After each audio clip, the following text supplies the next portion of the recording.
Todd he's an enforcement supervisor for the Pennsylvania State Police in honor of the Bureau of Liquor Control Enforcement. He has been enforcing the liquor laws in Pennsylvania for 26 years. Don't we feel? Although I don't look. He has a very extensive career, obviously, for over the 26 years. Some include the Special Projects Coordinator for the Bureau's Compliance, Auditing, and Gambling Enforcement, otherwise known as CAGE unit.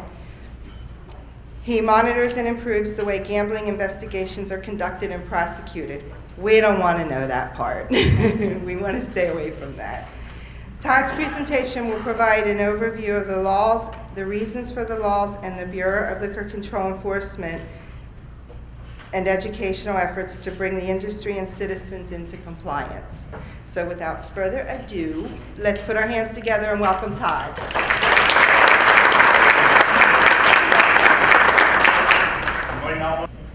All right, before I get started, I just want everybody to know that Holy Family Parish, 8 years, Bishop McDevitt, and still a practicing Catholic. Okay,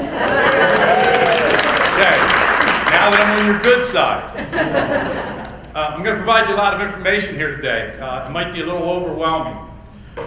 The PowerPoint is we've put together for your benefit for educational purposes because these laws are very complicated. In fact, I just spent the last 2 working days with the Department of Revenue going over the new act.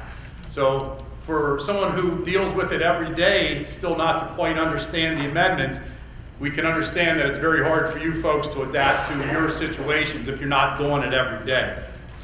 I will tell you, in the gambling world, which that's my world, I deal with gambling, legal and illegal, every day at work. The Catholics are known for illegal gambling. And I do use you, and remember, I'm one of you. We do use you as examples often, and you're going to see some of the amendments to the laws that have catered to the Catholics, night at the races. You know, that's considered a Catholic game in my world of gambling. So hopefully I'll be able to present you a lot of good information. Hopefully I won't find out too many things that you've been doing wrong. One gentleman did tell me, maybe ask if anybody's from Holy Name Parish, because he was at your recent bazaar this summer, and he said he wasn't sure if there was one thing right that was being conducted there. So you're going to learn and you're going to understand from some of the things that I present. Holy Name, you want to raise your hand? I'll take a statement afterward from you. My career has been with the Bureau of Liquor Enforcement. I'm one of the old guys. I came on right after Prohibition in 1934. And I was actually with the Liquor Control Board. And then in 1987, the Liquor Control Board no longer was permitted under a legislative sunset review to continue with enforcement, and state police took all enforcement over. So although I am a liquor enforcement officer, I'm a civilian investigator and supervisor. We are with the state police as a civilian bureau. We have been tasked with all gambling, and that's because we enforce and investigate 18,000 liquor license establishments in Pennsylvania, and that's where gambling occurs. So we deal most with gambling, but what we did is we offered an educational program, like I said earlier, because it's so complicated, for our liquor licensees. It was so well received that we then started presenting to you folks also, because we don't want our liquor licensees turning you in when they're doing it correct, but you're not. So we want everybody to be on the same page. To understand gambling, you have to understand illegal gambling. And this is where, when I present this is the beginning of our presentation, I see a lot of wide eyes. Because you're going to realize what you've been doing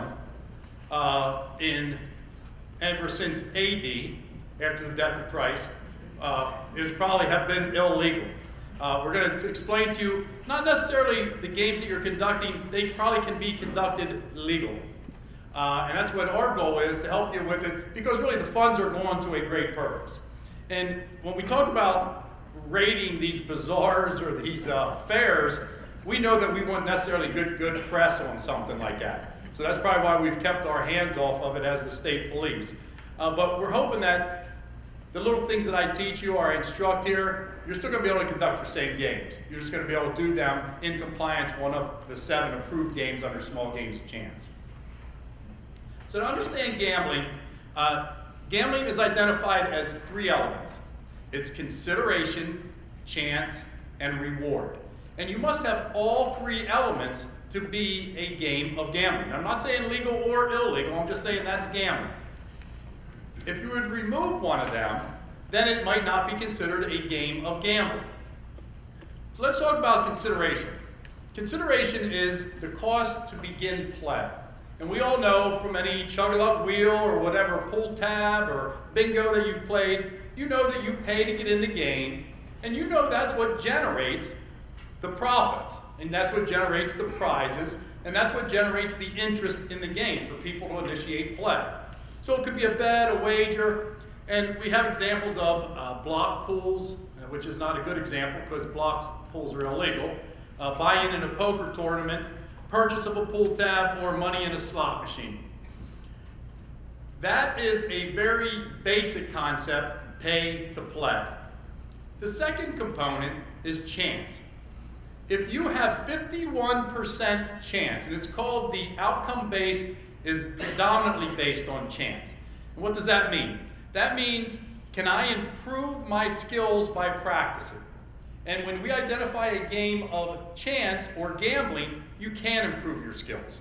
It becomes based on chance, rolling the dice. I don't care how good you are in flicking your wrist or whatever you do, you're never going to increase your chances to improve that game. So that is what chance is. Now, running a race or shooting basketball hoops, that is not considered a game of chance because I can always, by practicing, increase my ability to do better in that game.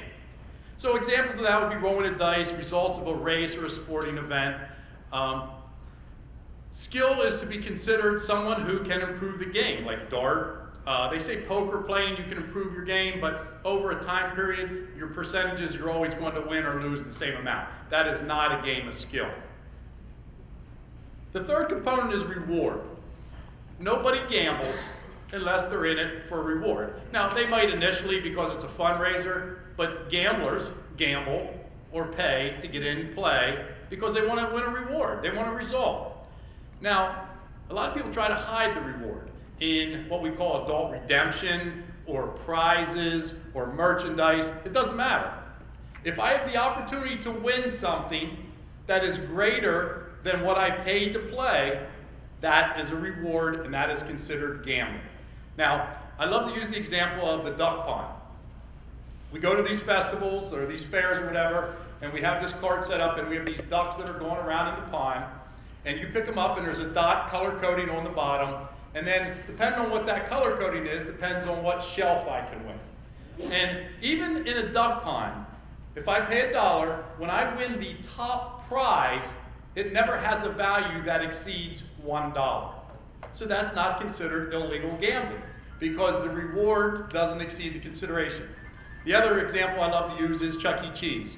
When my kids were young, I would take them to Chuck E. Cheese, and for $200, I'd get a piece of pizza and a small Coke for each of them.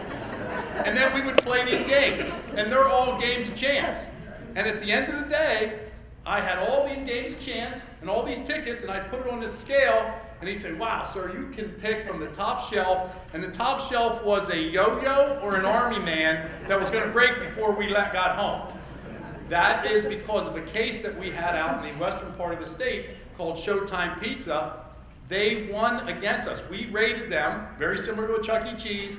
We seized all their money, all their machines, and we criminally prosecuted them, and they went to court and said, look, our reward never exceeds what you paid to get in the game. And the court sided with them, and Chuck E. Cheese was born. So I think that gives you a very good idea. Now, you're going to be able to answer a lot of questions for yourself. Now, when you're at your committee meetings, and we say, hey, let's do, and you come up with a scheme to make money, you're going to go, wait, did that bald head guy say consideration, chance, and reward? Does that game fit into gambling? Now, just because it's gambling doesn't necessarily mean it's illegal. In the state of Pennsylvania, we have 5 exceptions. The general rule is all gambling is illegal, but there's 5 exceptions that we have. And those 5 exceptions are horse racing. We all know that that industry has been around for a long time. We have our Pennsylvania lottery. We have bingo, which is a dying game. We have small games of chance, which keeps our bingo games going. And then we have our casinos since 2005. So you're going to ask yourself, is it gambling? Consideration, chance, and reward? Yes, it is. And then you're going to say, does it fit into one of the 5 exceptions? And most of you are going to say, it does. It fits into small games of chance. And then that's where we're going to talk about today. We're going to talk about the 5 original games. We're going to talk about a 6th game of 50-50s that was awarded on Christmas Eve of 2013. Did anybody ever play a 50-50 prior to that date? Wow, that's a pretty smart group. Because I brought somebody with me that's taking video, and I was going to see afterward who had actually played that game. Now, we also have 2 new games. As of January 27th, we have race night games, and we have pools. Has anybody ever played them prior to just about a month ago? Good. Look, I need some stats, so please raise your hands. All right, so we're going to talk about, what do we got now? 1, 2, 3, 4, 5, 6, 7, 8 games is what we have. We have punch boards, we have pull tabs, we have raffles, which now includes our basket raffles and our Chinese auctions, which you're familiar with and we'll talk about. We have our daily drawings, we have our weekly drawings. We now have 50-50s, and the major league organizations were also awarded 50-50s. So if you see the Pirates or the Penguins, it's all professional sports. So I think that's the only 2 real professional sports we have in the state, isn't it, in Pittsburgh? The Phils have also been given, the Flyers. It's just been expanded, actually. It's Major League Baseball, Major League Football, Major League Soccer, basketball, and now we also got our NASCAR fans in there also. That is considered a major league. They're allowed to do 50-50s, and if you see in somewhat, like if you're watching a Penguins game, you can actually see the accumulation of money. I think it's been up to like $60,000. And then 50% of that is awarded to whoever wins that 50-50 drawing. So it's a great game. That money all goes to a public interest. So it's a great way of raising funds. And that's what the intention of small games of chance was, to go to a public interest. It was never to make anybody rich. I'm going to give you the evolution of small games. This is a good point to do it. Prior to 1988, does anybody know what small games of chance was called? It was called illegal gambling. In 1988, our clubs, primarily, our animal clubs, our VFWs, our AMVETs, Knights of Columbus, they all went to our legislators and said, look, our membership's dying. And a lot of it was because we had not had veterans coming back from a war to be an active member. So our legislators said, look, we're going to save you. We're going to give you small games. And small games is a game that you can play. It's like Walmart when they have a cheap case of soda. It's the leader to get you into the event. So that's what they are. That's what small games was created for in 1988. They gave them 5 games. 100% of the proceeds was supposed to go to a public interest. A public interest is park benches, Little League teams, and Halloween parades. And 100% of the proceeds were supposed to go to that. Well, guess where the proceeds went? People's pockets. Well, so from that time until 2012, they never opened the act. And in 2012, the clubs and said, look, we need a piece of this. So the legislators went back to the table, added some games, and gave them a 70-30 split, which means 70% goes to a public interest, and 30% could be used for operational expenses. You can't believe the number of licensed clubs that went out of business because they couldn't function on 30%. What's that tell you? They were misusing all the proceeds from 1988 to 2012. I don't have a lot of sympathy for those kind of folks. Be glad that you got away with it for that many years, but now comply with the law. Now, in 2013, our legislators opened it back up again. They opened the act back up, and they have now expanded it. They've expanded the individual prize limits, the weekly prize limits, and the games. And that's what I'm going to explain to you in very detail today. We're going to talk about all these games. We're going to talk about the prize limits. We're going to talk about the record keeping. As with anything, when you are awarded additional privileges, there has to be additional accountability. And that's because there's misuse of funds. You know, we're talking a club in this area does over $1 million a year in small games of chance. Well, we just took them to court because over the last 5 years, they had $5 million in the bank and didn't do one thing for a public interest.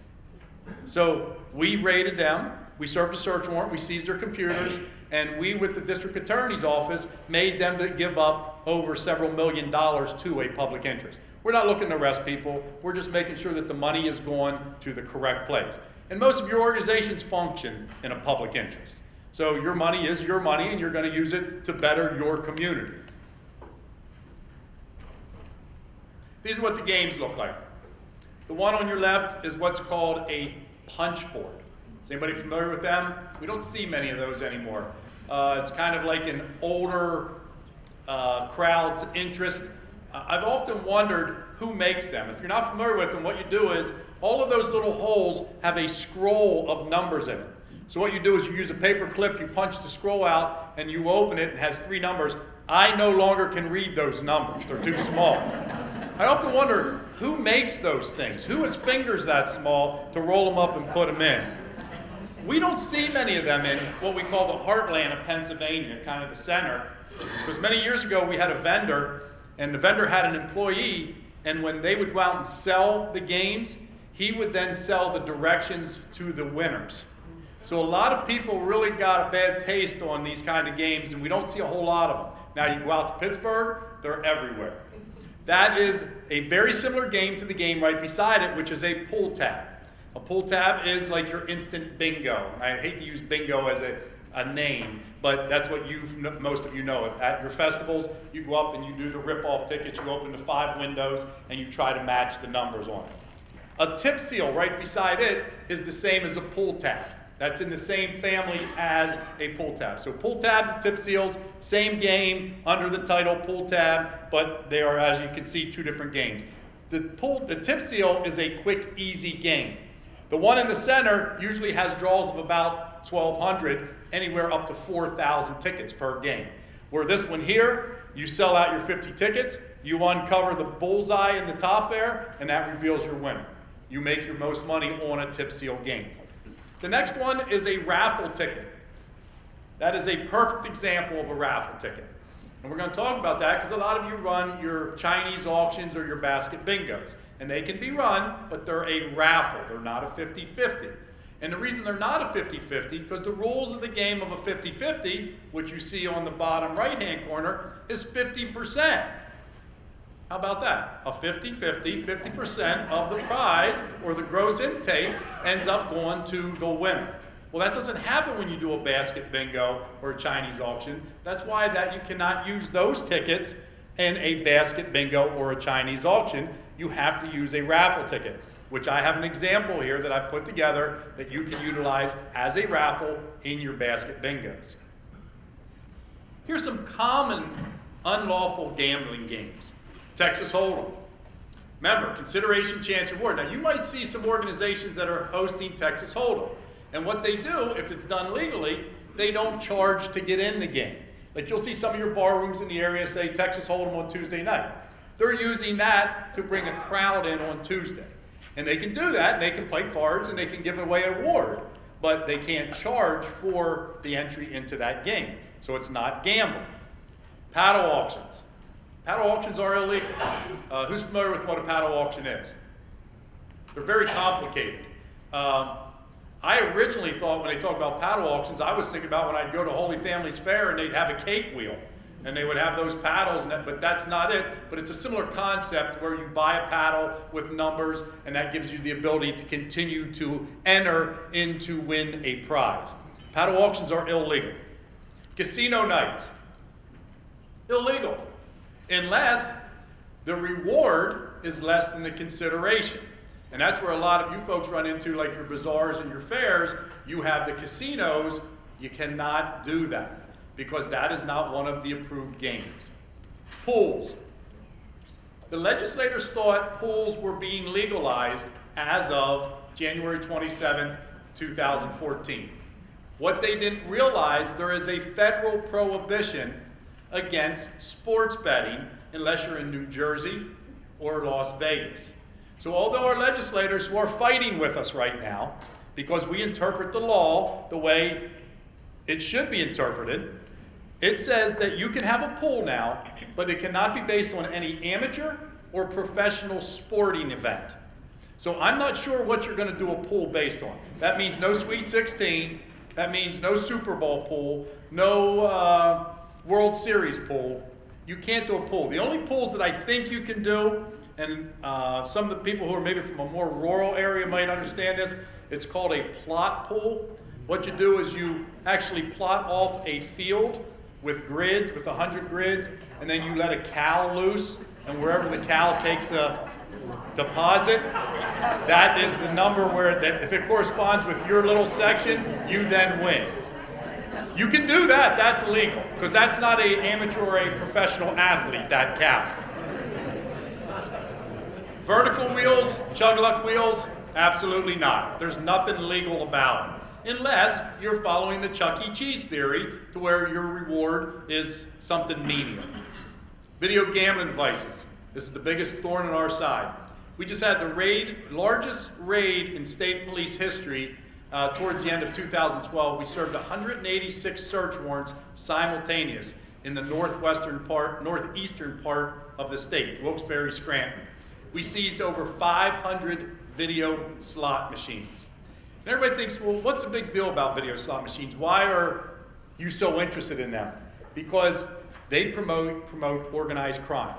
And how we got started with video slot machines is that back in the 90s, early 90s, we had an allegation that there was a gentleman who was a vendor. He owned several video slot machines. And what they do is they go into establishments, they say, look, we'll put our machines in there, and then we'll split money with you. Each one of those machines profits $250,000 to $500,000 a year. Well, now when you're talking about that kind of money, you're talking that people want to start getting violent. So what we had was a young man who was a collector for that vendor. And he decided, why should I go collect all this money and give it to this guy? I'm going to go get my own machines. Well, the guy, the vendor, ended up doing a hired hit and blew him away with a shotgun. That's how we as the state police got involved and started investigating and started cracking down on these video slot machines. Because when you're talking about money, you're talking about violence and people trying to steal. Here's the legislative intent. And people say, why do you as the state police get so worked up and enforce these laws? Well, because we take orders from our legislators. And our legislators said, look, and this is still in the act, after 3 times that they've opened it, this is the most recent, it says this legislative intent is that these games are for the promotion of charitable or civic purposes. It also states that it shall be strictly controlled and should be strictly construed and rigidly enforced. And as the law enforcement arm of the Commonwealth, we took our marching orders, and that's why we take it seriously. All right, let's talk about who's eligible for one of these licenses. And this is why you folks are here, because you're eligible organizations. An eligible organization is a charitable, religious, fraternal, or veterans organization, club licensee, which is a liquor license, or civic and service association. In order to qualify as an eligible organization for the purpose of this act, an organization shall have been in existence and fulfilling its purpose for 1 year prior to the date of application for a license. The term shall include an affiliated nonprofit organization licensed under Section 307, which is a nonprofit organization based on the IRS code. So you have to have a nonprofit status under the federal code. Now, you also should be filed as a state agency with the Department of State as a charitable organization. If you solicit $25,000 or more a year, and a solicitation is the sale of 1 raffle ticket. So that's a solicitation, if you sell a raffle ticket. So if you sell at least $25,000 in tickets, you are mandated to be registered with the Department of State as a charitable organization. And what that does, that makes all your records public.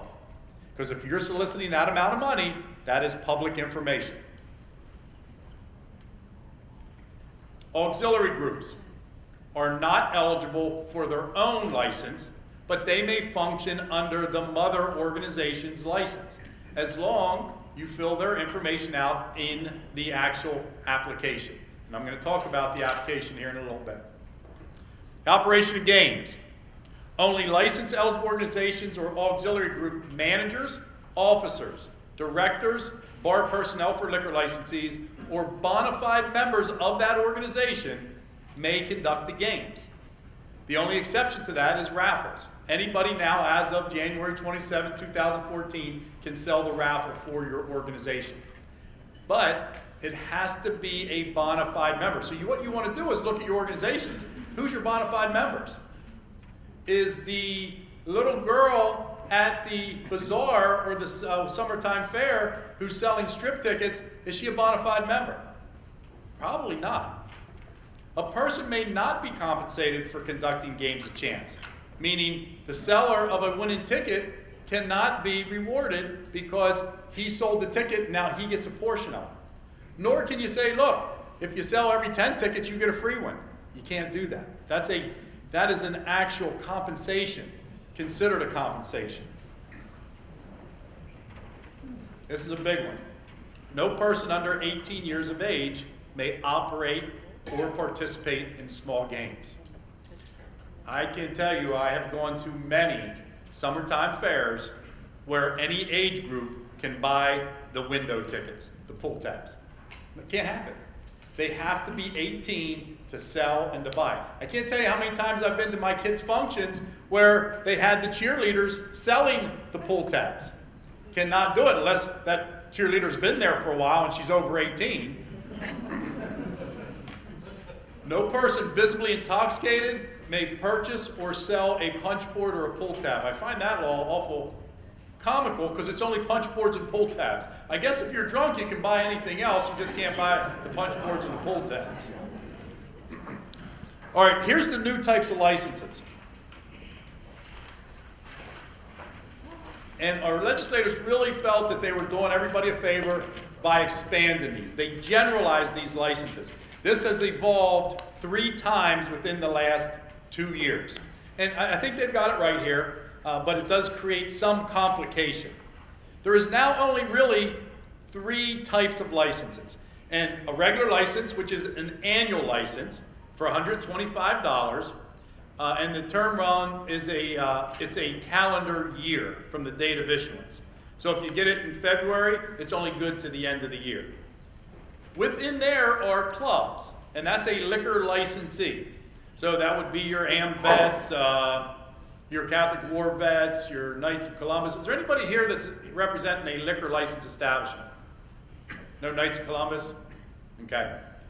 They are giving some additional privileges that eligible organizations are not, somewhat. And I'll talk about them. A club licensee is allowed to have a 60-40 split now, meaning 60% of their proceeds go to a public interest, and they're allowed to use 40% now for expenses to run the organization. Nobody else gets that split. Everybody else besides a liquor licensee is 100% of the proceeds must go to a public interest. And we'll talk about what a public interest is. In addition to your annual license, you now have a monthly license. And it's valid for 30 consecutive days from the date of issuance. No restrictions on the number of monthly licenses. You could actually have 12 of them, but I show you the math there. I'm not sure why you do that. It would cost you $300 as opposed to $125. The fee is $25, like I said. You may not overlap licenses. Here's where this one, my email and my phone has been ringing off the hook about the calendar raffles. Who plays a calendar raffle? Come on. That's a Catholic game. Are you kidding me? Really? Nobody knows what a calendar raffle is? Where you buy a calendar and that's your number for a period of time? You're just not telling me.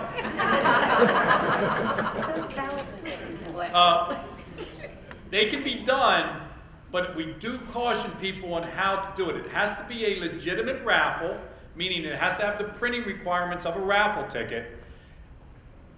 Be careful if you only have a monthly license, because everything has to be sold and the winner has to be drawn within that month's period. You can't sell tickets without having one of those licenses. Well, a lot of the monthly calendars that are being sold by the Lutherans or the Methodists, they're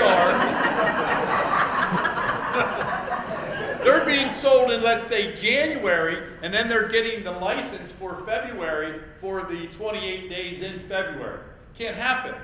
And that's why it's complicated to go on a monthly license, because you want your calendar, your tickets sold prior to the month of the game, but the rules of the game are you've got to sell and draw within the same month. So if you're going to do that, you're better off in just getting a regular annual license. We also have a special raffle permit. And everybody's eligible for a special raffle permit. And what that does, when we talk about what your prize limits are, a special raffle permit allows you to exceed the prize limits. It does not count against your individual or your weekly amount or your monthly amount that you're allowed to have in raffles. You're allowed to have 10 occasions for an additional $150,000. That's in a year you get that $150,000. Organizations that are volunteer fire, ambulance, rescue, and now they've thrown in conservation organizations, they're allowed to have 12 occasions for an additional $250,000.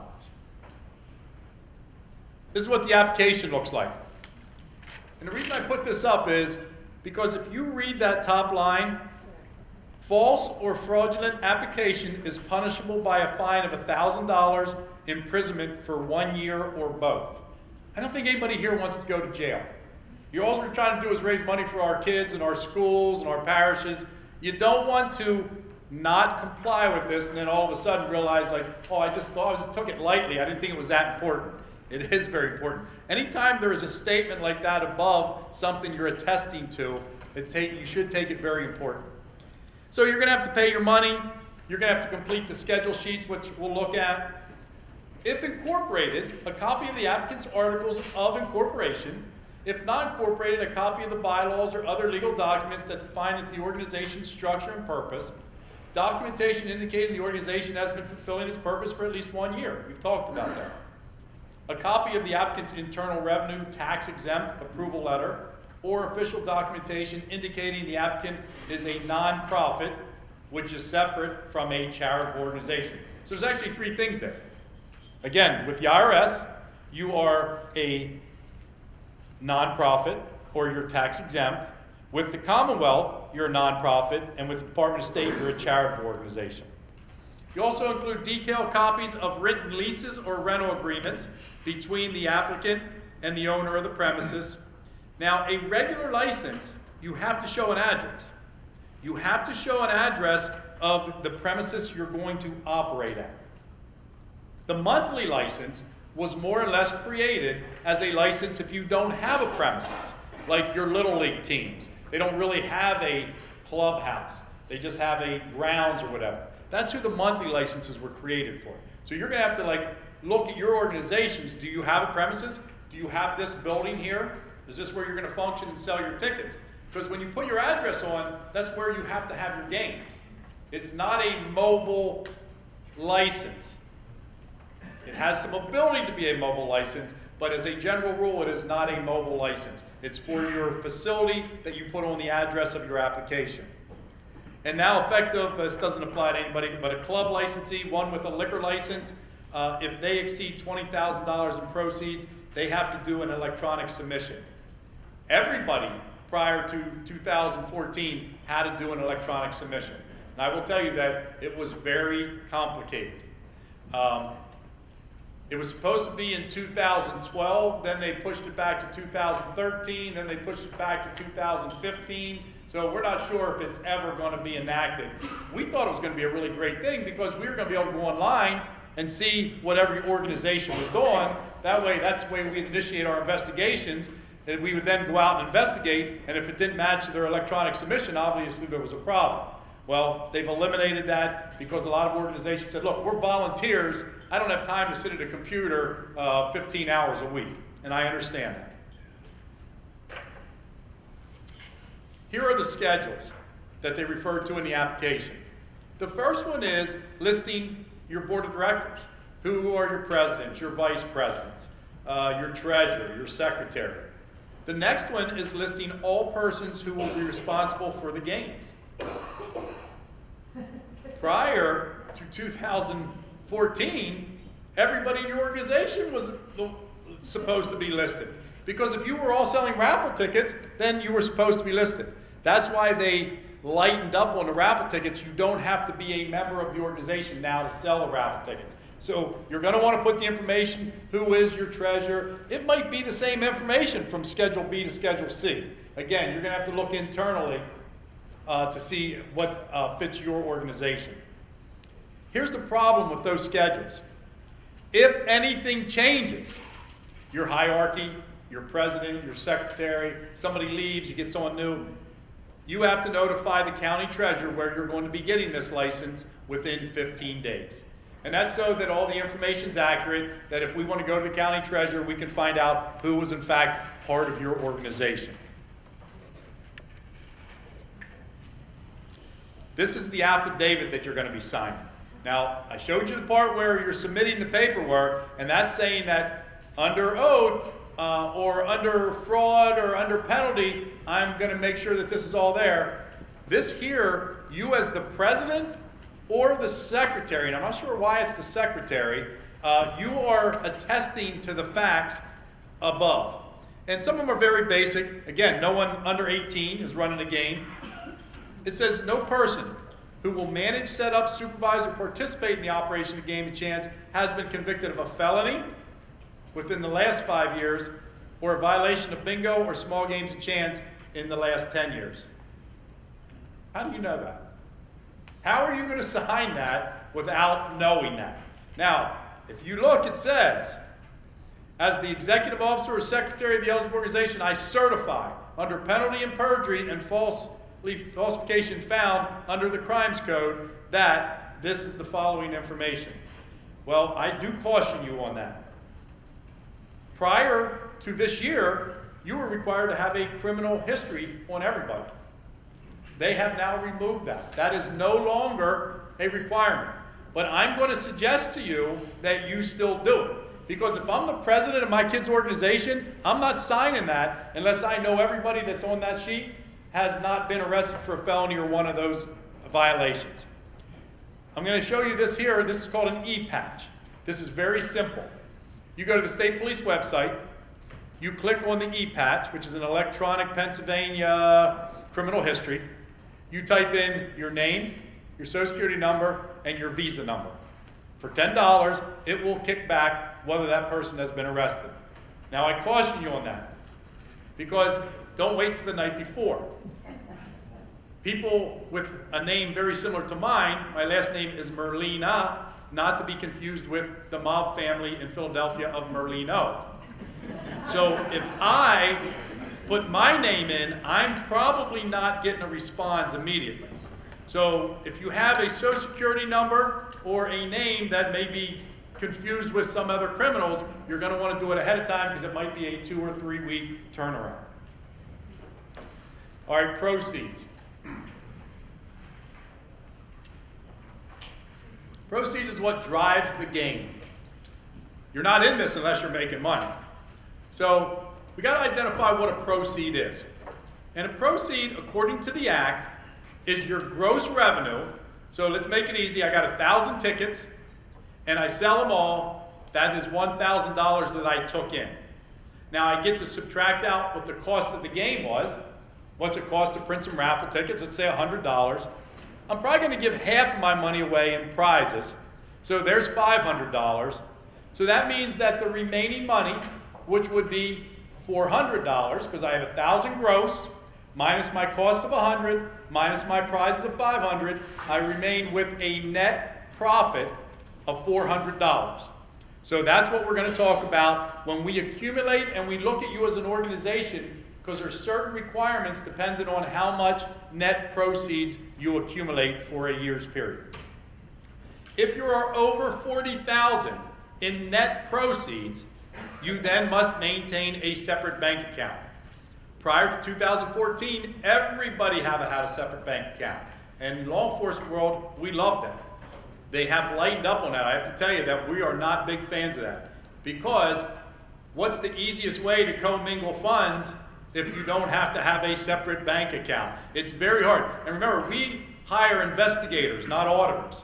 But I have to train our investigators to be auditors and white-collar investigators because they have to be able to extract where the funds are and which ones are for small games and which ones are for the other functioning of the organization, the beef feed or whatever else you're raising money for. So I still think it's a really good idea to keep all your money in a separate bank account. It's much easier to account for in and out. A lot of people complain because I guess you have to pay a certain monthly fee for a separate account. I really don't think it is that big of a thing, but depending on your organization, you no longer have to do it. I would suggest that you do it because it's a good idea. All right, use of proceeds. So we know what a proceed is. It's a net proceed. Eligible organizations, which I'm assuming all of you are, 100% of the money of your net proceeds must go to a public interest. And we'll identify a public interest. Clubs, as I stated a little earlier, that is an organization with a small games of chance and a liquor license. We have 3,000 of them in Pennsylvania. They get a 60% goes to public interest and 40% can go for operational expenses. Proceeds, the net proceeds that you end up with at the end of the day, can only be used in 4 areas. The purchase of small games, which I don't think that is a true statement. Because why wait? I would subtract your games out before you arrive at a proceed. Don't spend your profits on more games. Take that expense out before you call it a net proceed. Public interest purpose, for the payment of license fees, which is $125 if you're going with an annual, and operating expenses for club licensees, which is 40%. Proceeds from small games chance shall not be utilized for the payment of any fine for an attorney or fines because maybe you got caught. You cannot use it for that.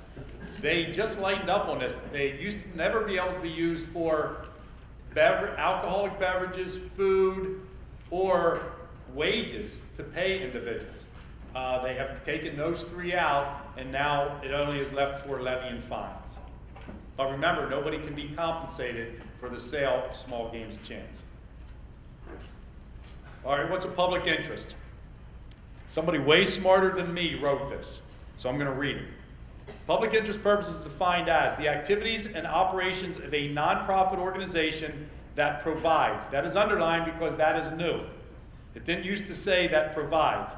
It says organizations that now provide a benevolent, religious, educational, philanthropic, humane, scientific, patriotic, social welfare, social advocacy, public health, public safety, emergency response, environmental, or civic objective. Folks, if you can't fit the purpose of your organization into one of them, you call me, and we'll make it work. Initiating, performing, or fostering worthy public works, or enabling or furthering the erection or maintenance of public structures. Lessening the burden borne by government or voluntary supporting, augmenting, or supplementing services which the government would normally render to the people. Improving, expanding, maintaining, or repairing real property owned or leased by an eligible organization and relating operational expenses for the previous paragraphs. The above term does not include the erection or acquisition of any real property unless the property will be used exclusively for one or more of the purposes specified above. So an example of that would be an organization that lets a Little League organization use their fields. The organization that owns the fields would want to build a shed. Well, if that shed is going to be used exclusively in a public interest purpose to house the lawn mowers or tractors and the equipment for those Little League teams, they can use proceeds to build that. But if you're also going to use it for some other reason that is not related to a public interest, then you cannot use that money unless it's exclusively used in a public interest purpose. We're going to talk much more about a public interest purpose because this is probably where we see our most violations. Examples of public interest purpose are support of youth programs, sporting youth centers, donation to food pantries, community projects, donation to certain charitable nonprofit organizations. I caution you on this. Now, most of you are using your money within your organizations. Just because somebody is a nonprofit doesn't mean they're charitable. Now, example of that would be, we have an organization out of Erie, Pennsylvania. They're a bunch of older gentlemen, and they have a Corvette club. And what they do, they buy Corvettes for themselves, and then they travel to the Carlisle show once or twice a year. Well, they are a nonprofit, and they qualify as an eligible organization to get a small games chance permit. But the only thing they use their funds for is to defray the cost of them coming to Carlisle. They cannot use any of their money. Although they are an eligible organization and they are nonprofit, they do not function in a public interest. So while we're at that point, let's talk about a purchase of fire and rescue equipment, volunteer fire companies, ambulance, rescue, everything they do is in a public interest because we all benefit from them in our communities. If there is a firehouse and they want to pay for the heat that houses the fire engines, that's perfectly okay because we benefit from those fire engines. If they want to pay for training for those firefighters, that's perfectly okay because we benefit by the training that they receive. So you start to understand what a public interest is here. Let me just elaborate a little bit more on that. The law was very strict prior to 2014, and it said that the money had to go out of your organization. Well, that wasn't really true. It said it had to go out of your organization or it had to go to a public interest.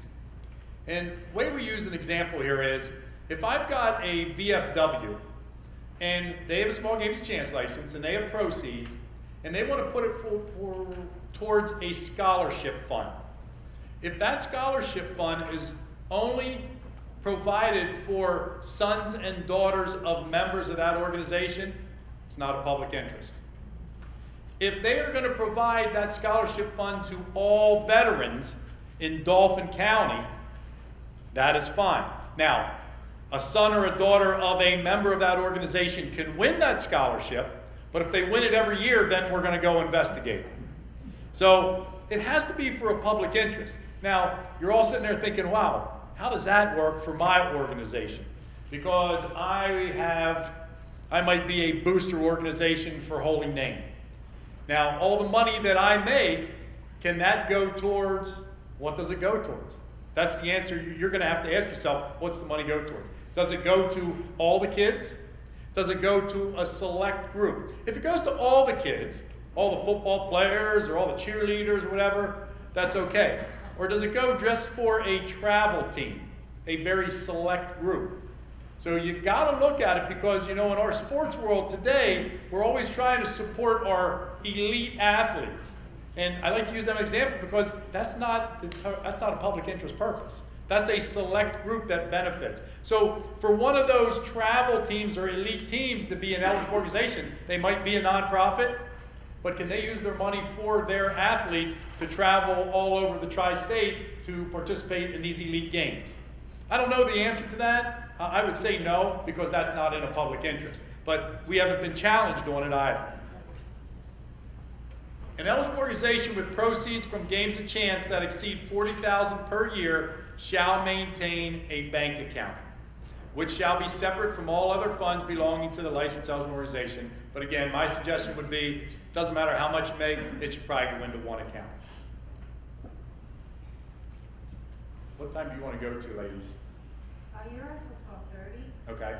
You want to break at any point, or are we just going to keep going? Keep going, keep going, keep going. You want to keep going, or does anybody need a bathroom break, or you just want to get up as you need to go to the bathroom and we can just get through this? Okay. I'll figure I'll be done probably around 4.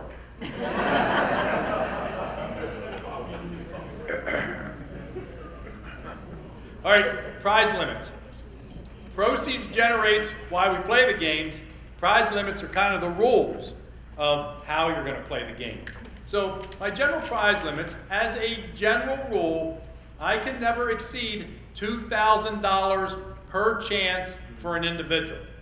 So if I buy a raffle ticket, under a regular license, not a special raffle permit, because that's an exception, the most I can pay out is $2,000. No organization can pay out more than $35,000 in any operating week, and that's from all of your games. So if you play all 7 games, that is the maximum amount you're allowed to pay out. And we're going to talk about record keeping. And we have created records on our state police website to where you can keep these records, and the main purpose is so that you don't exceed the $35,000.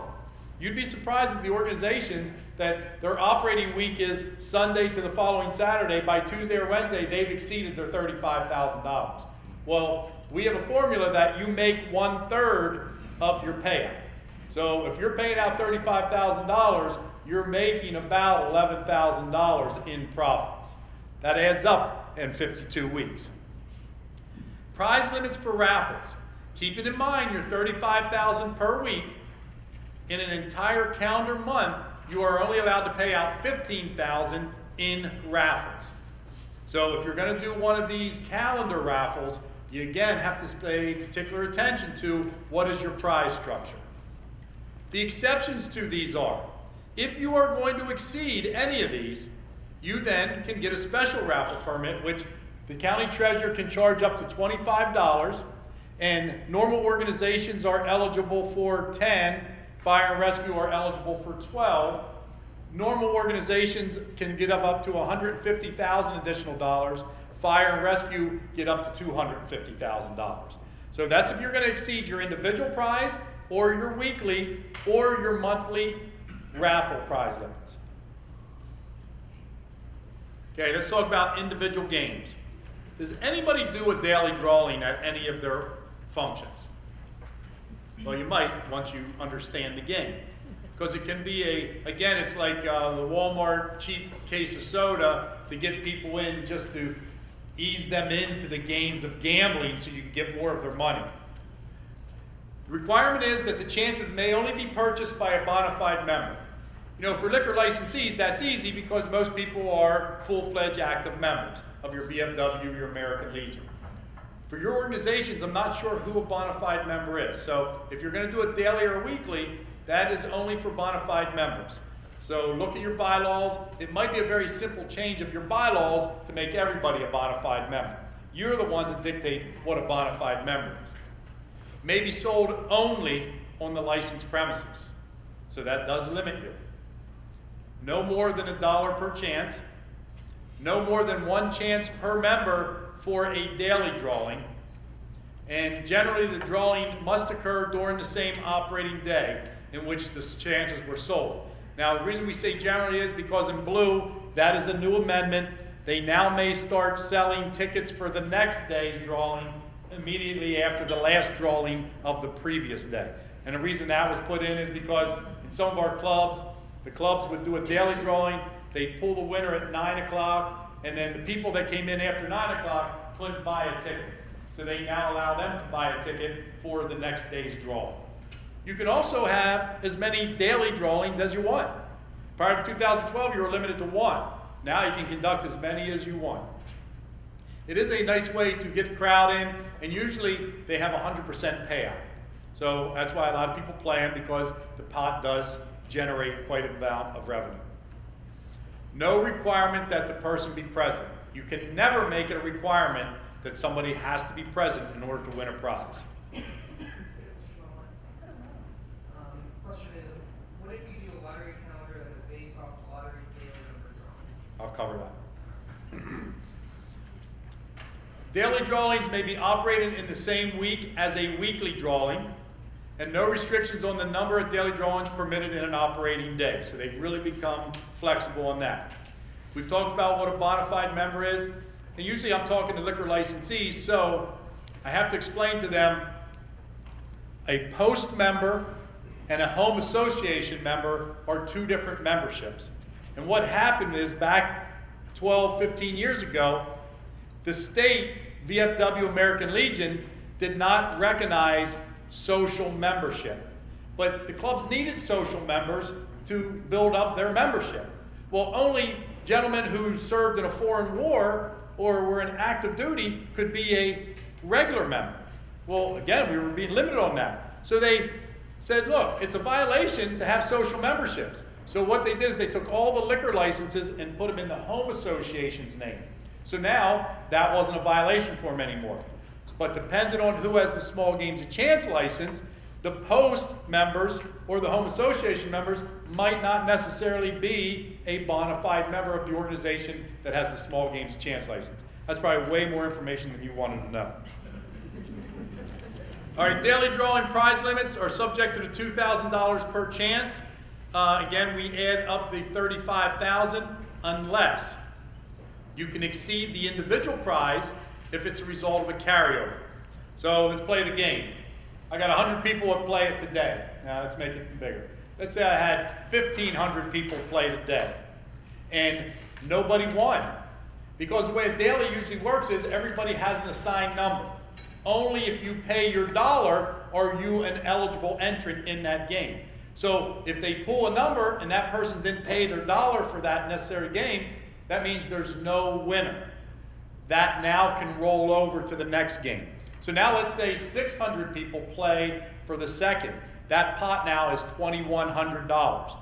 That can be given out as an individual prize because it's the result of nobody winning the previous pot. It's called a carryover exception. Also, that money, if it is a 100% payout, does not count against your $35,000 weekly prize limits. Weeklies are run very similar. The only difference with a weekly is you can buy as many chances as you want for that weekly. Whereas a daily, one chance per member per drawing. Now remember, you can have multiple drawings, but you can only buy one chance per member per drawing. In a weekly, you can accumulate and buy as many as you want for that weekly drawing. No more than $1 though, and the drawing must be in the operating week that you sold the tickets. The individual prize does not come into play, and if it's 100% payout, the only thing you're directed by is the $35,000 per week.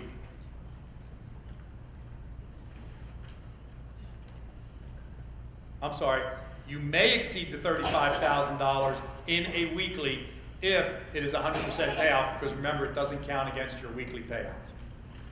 Claiming the daily or weekly drawing, you have to have rules prominently displayed, and you have to have them displayed the winners or non-winning number for at least 7 days. The winner does not have to claim a prize within 7 days. If they do not, you have to notify the winner. That's why you're going to want to keep accurate records. And also, the prize shall be claimed within 30 days. If it is not, it then becomes money for a public interest purpose. Punch boards. Punch boards must be purchased by a licensed distributor. Do not go online and buy them, because each one of them has a serial number that is registered with the Department of Revenue. So we are very good at coming in and looking at the games. All we do is flip them over. If it does not have an approved serial number, it is called illegal gambling. If you buy it from a licensed distributor, you don't even have to worry about the rest of these bullet points, because the licensed distributor will make sure they comply with the law. It is a 60% payout minimum. No winner will exceed $2,000. The flares must always be provided by the manufacturer and cannot be altered unless you are substituting merchandise. You can never change a game that you buy on a punch board, pull tab, or tip seal. The only time you can alter them is if instead of offering a dollar value, the way the game's set up, you're going to do like a meat board. Instead of $25, you're going to offer bacon. But I will tell you, we do travel with scales in our car, and we're going to weigh that bacon. No, we don't. Sounded good, though. You must retain these flares for 2 years. You must also retain winning tickets, which we'll talk about. You must also retain unsold tickets. People say that's ridiculous. Why is that? That is so we, as law enforcement, can recreate a game to make sure nobody's stealing any money. People will steal money. I know we're Catholics, and we believe and want to trust everybody, but I'm telling you, so many organizations have come to us once they started using our schedules, and said, we can't believe how much money we're actually making now because there's an accountability. When there is cash business, people like to put it in their pockets. Pull tabs is very similar to a punch board. All the same rules, except the minimum payout is 65%. Although I just had a meeting with John Brenner, Chief Counsel from Revenue. I believe in the new regulations, they're all going to be 60% minimum payout, just so they weren't sure why there was a difference there. You're not allowed to have any games more than 4,000 tickets in a draw. Winner and prizes must be predetermined by the manufacturer. Again, in blue, the top bullet there, if you buy it from a licensed distributor, you won't have to worry about that. This is an example of a pull tab as we looked at earlier. It must meet all the requirements, as we talked about, of a pull tab, although it is called a tip seal. And in my line of work, in my experience, this is a fast, easy game to make money. You know, you go back to these games here, all kinds of bells and whistles. You have holders, you have the opportunity to win a free ticket. You lose accountability with that game. This game here, you sell out 50 tickets, you uncover the bullseye, you have a winner, you move on to your next game, and you keep 50% or whatever the percentage is of profit. That's a great game for you. I don't know if you're aware, but with this change of legislation, they also created tavern games. We have 11,000 licenses in Pennsylvania that are now eligible to sell a daily drawing, a pull tab, and a monthly raffle. So you're going to see these games now competing in the 11,000 bars. Your TGIF, your Arugas, they're now eligible to get what's called a tavern game license. The difference between you and them, their license costs $4,000. And they pay 65% tax on their proceeds. So I figured out on a pull tab game of 1,200 tickets, they would end up with $112 as their profit. So we're not sure many people are going to take advantage of it. I think the state got a little greedy on the taxes. This is what the requirements will be on the back of a punch board, a pull tab, or a tip seal. Remember I said if we walk in as law enforcement and look at a game, this is what we're going to be looking at. It's the Pennsylvania Department of Revenue serial number. This is also very informative because it tells you what the price per play is, what your total prizes are, and what you're going to make on that board. So the more you pay for a board, the less you're going to make in profits. All right, we have two types of raffles. If you just have a regular license or you have a monthly license, you're entitled to conduct a regular raffle. And that's the one that allows you up to $15,000. Now that's part of your $35,000, that $15,000. It's actually not part of your $35,000. It would be part of 4 times $35,000 is what your monthly amount is. $15,000 of that is permitted to be in raffles. That's under your regular license. If you're going to exceed that, you then want a special raffle permit that gives you those exceptions and privileges that I talked about earlier. 10 occasions throughout the year for a total of $150,000 additional dollars. Unless you're fire rescue, you get 12 occasions for an additional $250,000. Still subject to all the rules, the $2,000 per chance, the $35,000 weekly, and the $15,000 within any calendar month. See, we state here in blue, monthly licensees must sell all chances and award prizes during that licensing period. And the obstacle is if you have a calendar raffle, that creates a little bit of stress. Special raffle permits. Special raffle permit is, there is no $2,000 individual prize. You're allowed to exceed that. There is no $15,000, but you are limited to the $150,000. You only get $150,000 for the year. 10 occasions for a total of $150,000. You don't get $150,000 with each one of those 10. Licensed organizations may apply for 10, except as I said, fire and volunteer get 12 of them. Both type of rifles must comply with the following. This is what a raffle ticket looks like. It must be sequentially numbered, meaning that the part that I put my information on has a number, and that number corresponds with the number on the perforated bottom part of it. It must have a detachable stub. The stub must contain the purchaser's name, address, and phone number. Why do you think that is? So we can find our winner, because there always has to be a winner. And must be accounted for by a logbook. If you are running a raffle, if I have a raffle going and I have tickets 1 through 10, there'll be a log that says Todd Merlina has tickets 1 through 10. Now, I'm going to be responsible for selling them. If my wife Wendy has the next 10, there will be a log book that says Wendy Merlina has 11 through 20. You must maintain a control book of where your raffle tickets are. Now, you're also going to want to keep track of whether they're sold. So you're going to want to have to bring them back, and you're going to want to check whether they're sold and there's money. Because the last thing you want is all these tickets out there, somebody didn't pay for them, but they end up being one of the winners, depending on how you run your raffle. If you're running it based on a daily number, you have a little more stress than if you collect the tab, put it in a squirrel cage, and then draw it from a squirrel cage. I'll show you what we call a squirrel cage. Minimum information required on the bottom portion of the ticket. The date, time, and location of the drawing, the name of the licensee, that's the Small Games of Chance licensee, Small Games of Chance license number or special raffle permit number, the cost of the ticket, and the description of the available prizes. This is just good business. If someone is buying something from you, you're going to want to give them every opportunity to know what they're buying, how much it's cost, and where the drawing's going to be. I will tell you that if you don't provide this information, you're probably not going to be in business long, because people who buy tickets want that information to know when they can win that actual prize. Now, I use this ticket here because look how many prizes it lists. You must list your prize structure. Now that becomes a little hard when you start doing your raffle auctions or your basket bingos or your Chinese auctions, because a lot of times you don't know what the prizes are. It's whatever somebody brings and donates and sets up on the tables. We're going to talk about that. Back here a little bit, there must be a winner in a raffle. There is not an option for the organization to keep the money if you didn't sell all the tickets and one of the tickets you didn't sell hits, you can't keep the prize. You have to have an alternative means of awarding that prize for that day. And that's why the calendars create some heartache for us. So let's say that you sell a monthly calendar or a monthly ticket and you're going to base it on the daily 3-digit lottery. Well, that means you have to sell 1,000 tickets to cover every possible combination.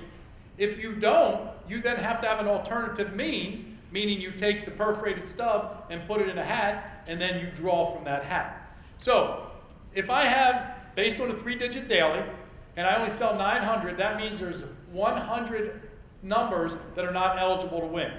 Well, if one of those non-eligible numbers hits, that means you now have to go to an alternative means to draw a winner for that day.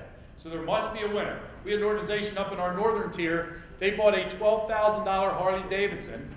They only sold 10,000 tickets. They said they were not going to give it away. And we said, yes, you are. You're going to lose $2,000. Maybe you'll be a little more organized the next time you run a raffle. So remember, there must be a winner. Drawing must be conducted in plain view of the players. The use of the daily lottery only when ticket sales equal the total number unless there's an alternative means of making a winner. Tickets do not have to be purchased from a licensed distributor. You can make your own. The term raffle also includes raffle auctions, which they now include in the new legislation. They didn't have to. It was always included. A game of chance in which a particular participant buys a ticket for a chance to win a prize as follows. Tickets are placed in a location assigned to a particular prize. That's our basket auctions, where I come in, I buy a ticket, and now I have 20 options. Maybe I have a summer basket theme, maybe I have an Italian theme basket, and now I want to put my ticket in those particular baskets. That's what we're referring to as a Chinese auction, a basket bingo, or a raffle auction. The winner of each prize is determined by a random drawing for that corresponding prize. Here is how we suggest you do that ticket. Unless you want to sell a ticket for each one of them and then have the one individual put one in here and then fill out another one and put it in here, we created this here. And this would be, on the left side would be the meeting the printing requirements where I'm putting the name, address, and phone number. The right side would be the announcement of who's running it.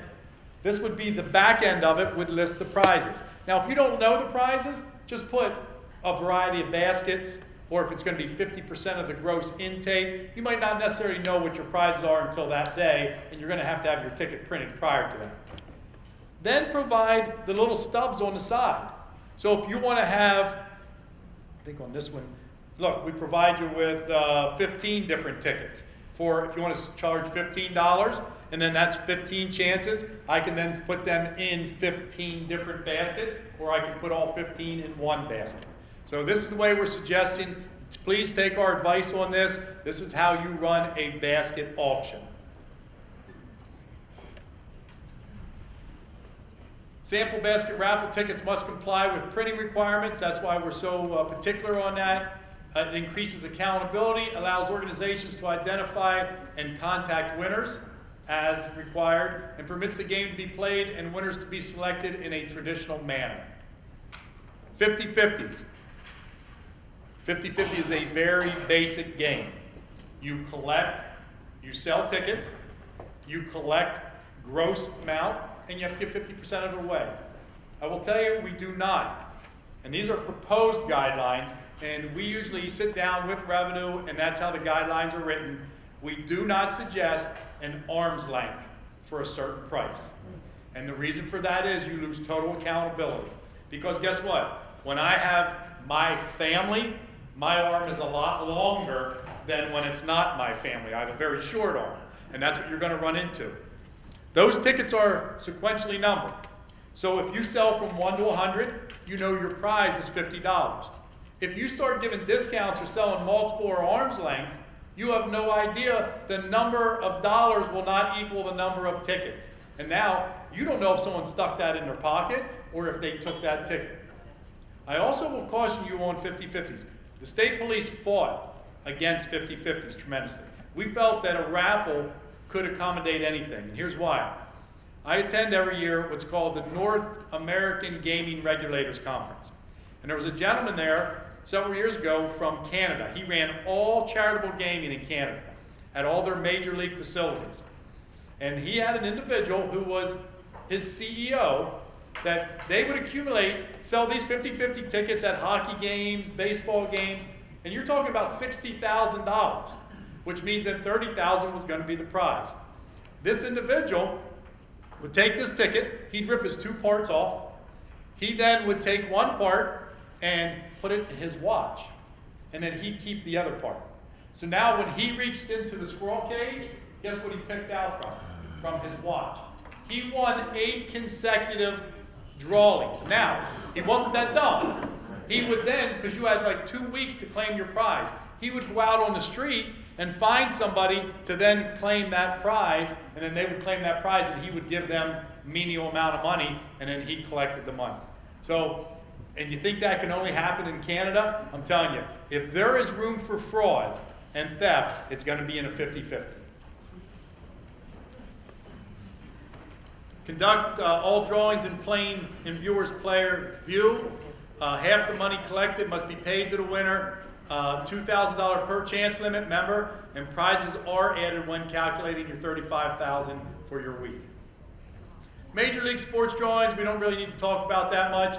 The only thing I would say about that, they must designate a charitable organization who they're giving 50% of their net proceeds. They cannot make money.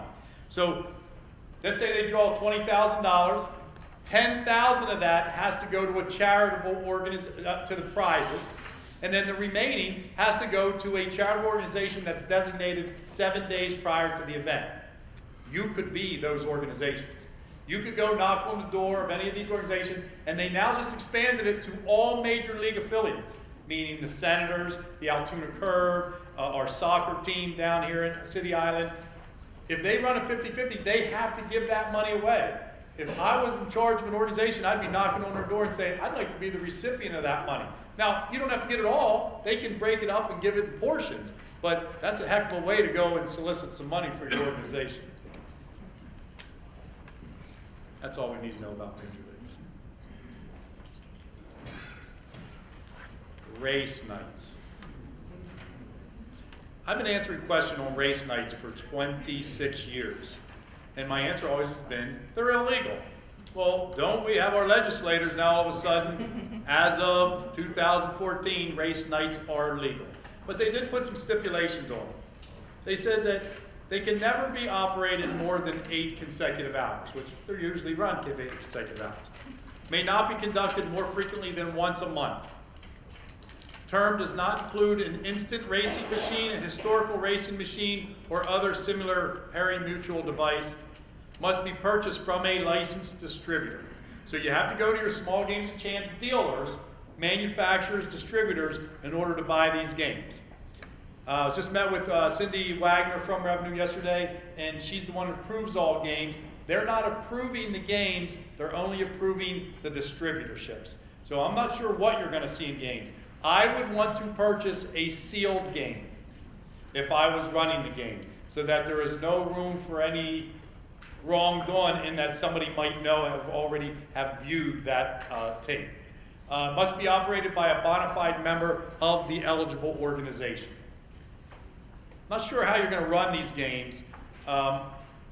We are working on a schedule now for you to be able to keep track of how you have gross income, you subtract your prizes, and then how you end with a net proceed.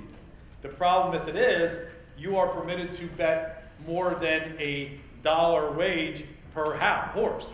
Like I could bet $2, I can bet $4, I can bet it to win, place, or show. So the record keeping could become very complicated. We're going to try to keep it as easy as we can so that you can benefit from our schedules. Pools. I don't know that I really need to say that much on pools because you can't bet on anything amateur or professional. So again, you can do the cow patties, you can do the time and date of a woman giving birth to a child, you can bet on when it's supposed to start snowing or how many inches of snow we get. But as far as thinking that we got pools and now we have an opportunity here to sports bet, not in Pennsylvania. You're going to have to go to either Delaware or Nevada to do that. Now, will that lighten up? It's hard to say. If you are running a pool, the maximum number of individuals that may participate in the pool is 100. Most pools are grid blocks, which have 100 opportunities to sign up. The maximum entry fee is $20. Other than the entry fee, no other money or thing of value is paid or given for participating in the pool. Cannot have any incentive that you have to buy a meal or you have to buy a shirt for somebody to try to make money. Also with a pool, all money must be paid out. You cannot make any money on a pool. So I'm not sure, again, why it would be beneficial to an organization like yourself. Only, let me back up a little bit. Only clubs, liquor licensees got pools. So you really don't even have to worry about that. Advertising. It's unlawful to advertise. It always has been for bingo and small games. Now you can say, hey, we're going to have the best prize of any other of the parishes in the Harrisburg Diocese, but you can never put a dollar value on it. And that goes for bingo too. And let me cover bingo a little bit here. And I guess I'm the resident expert on bingo only because I'm the only person to ever read the act. Bingo is supposed to be generated by the amount of tickets or games sold. So when I see that guaranteed grand prize of $3,000, how do you know that? You don't know that until the night of when you sell the tickets. So if you are running bingo, you might want to read the act before you continue. Bingo has always required a separate bank account, and bingo has never allowed monetary advertisement of prizes.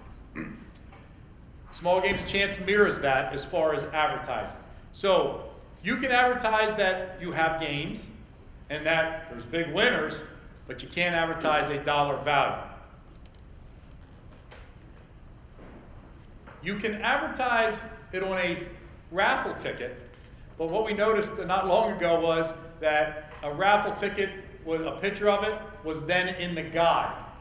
Well, you can't really do that, although it was good intentions, but it actually listed what the prize structure was, the monetary, and there was a picture of that raffle ticket.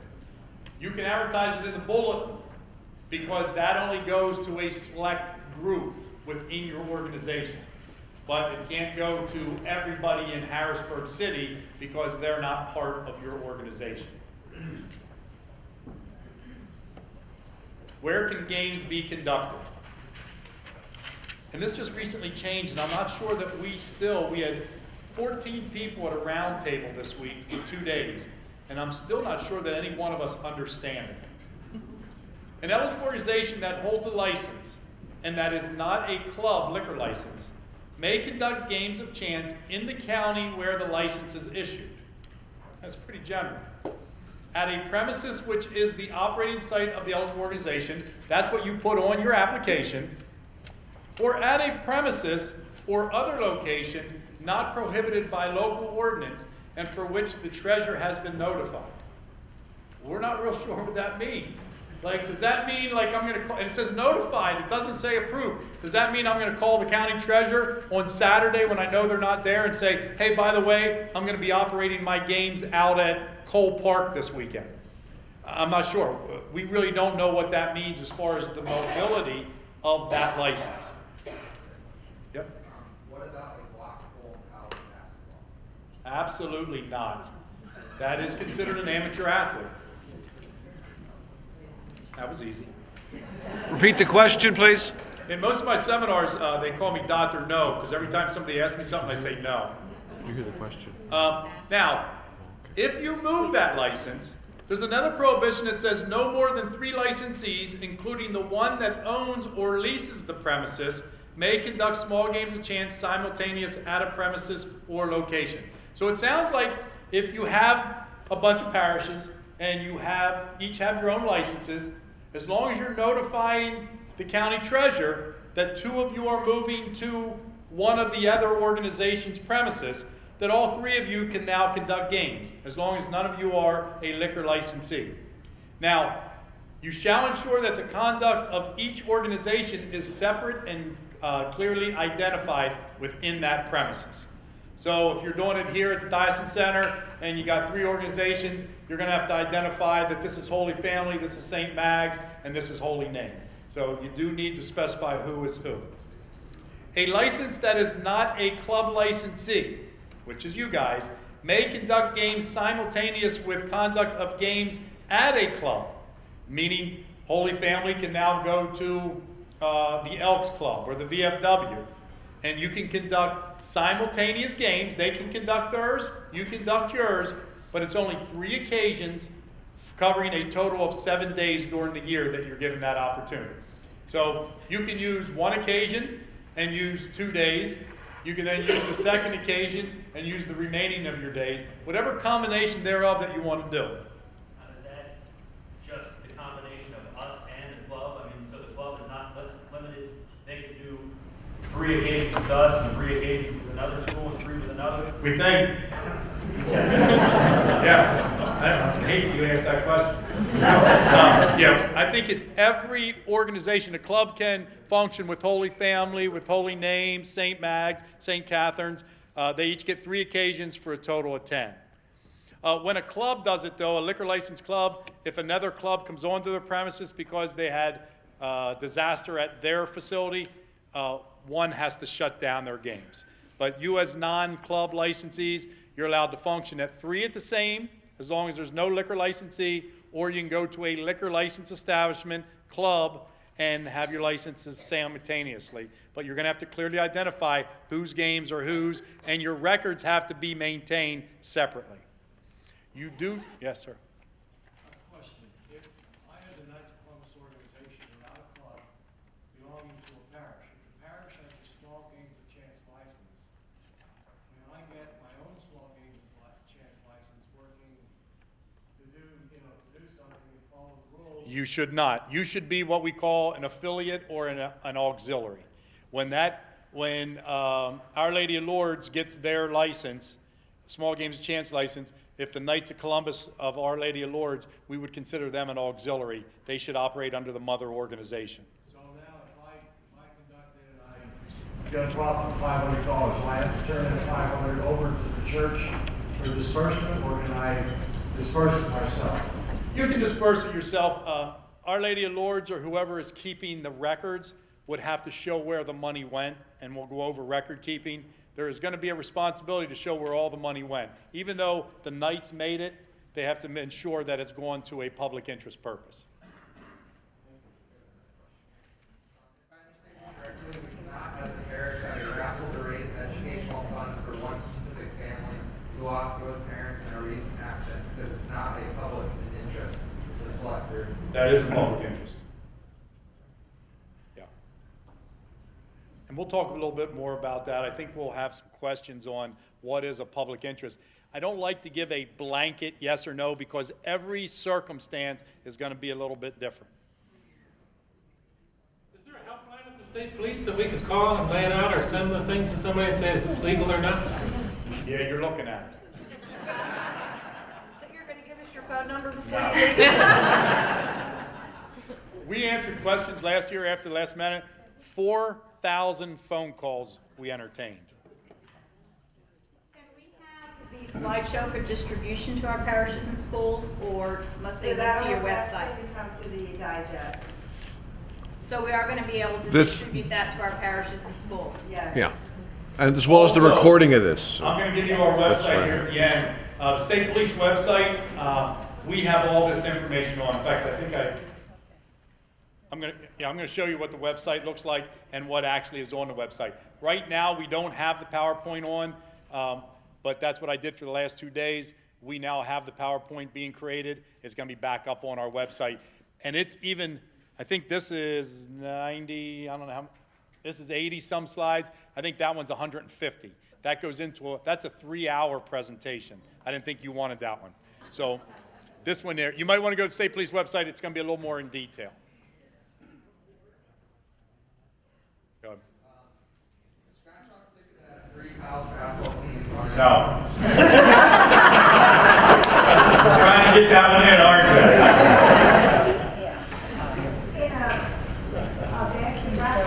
Are you allowed to invest with lottery tickets in it? Why not?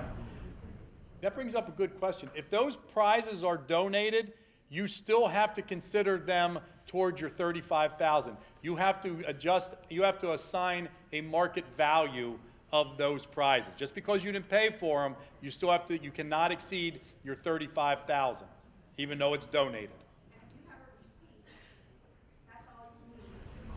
You don't have to go to the market value.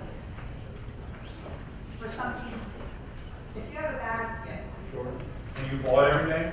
yeah, and you have your receipt for what's in that basket. That would be the value. You use the receipted value because the stuff you bought was probably on sale. That's fine. Good for you if you get on sale. Yeah. Yeah, you don't have to, great question.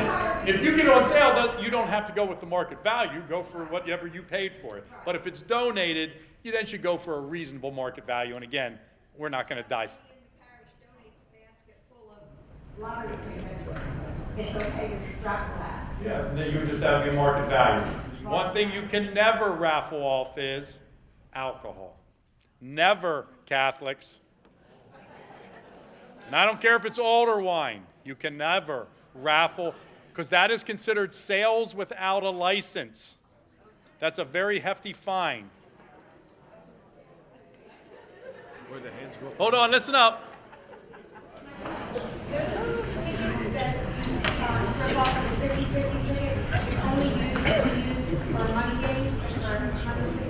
The rules of the game are that you must award 50% of the gross take. It is only a money game.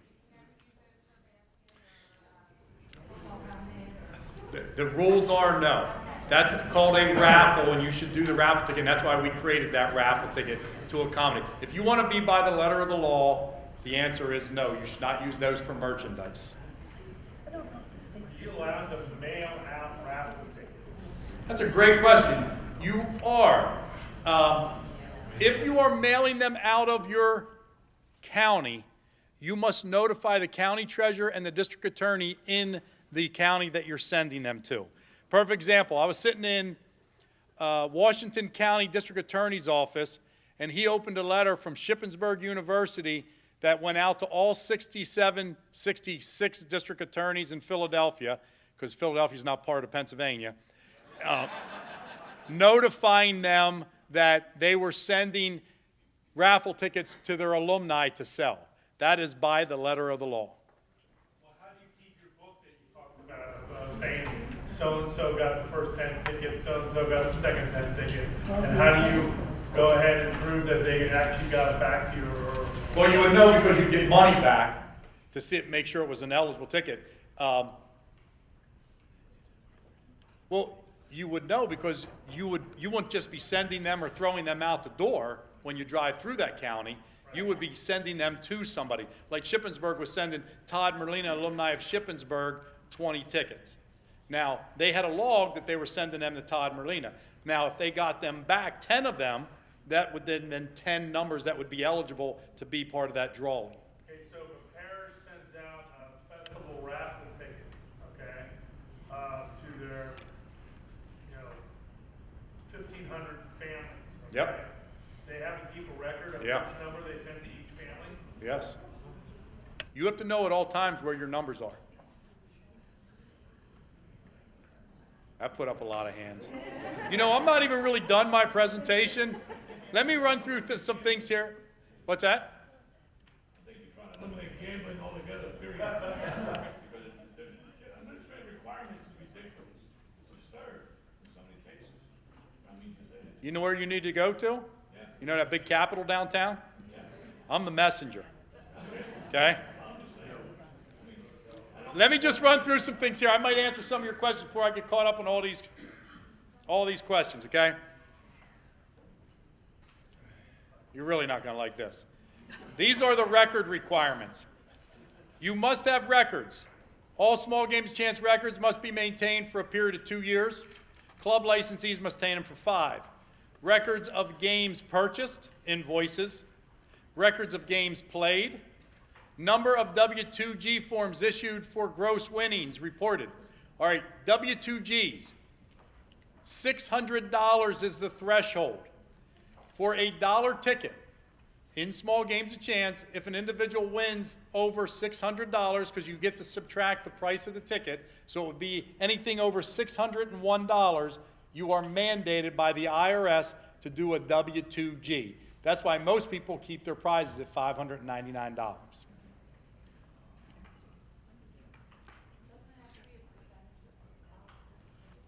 I knew you were going to make this complicated. Or 300 times the amount of ticket. So if you have a $5 ticket, the threshold is $1,500 and 5. $1,505 would initiate a W-2G. If, I'm not even going to go any higher, well, I will go higher than that. A $10 ticket would be $3,000.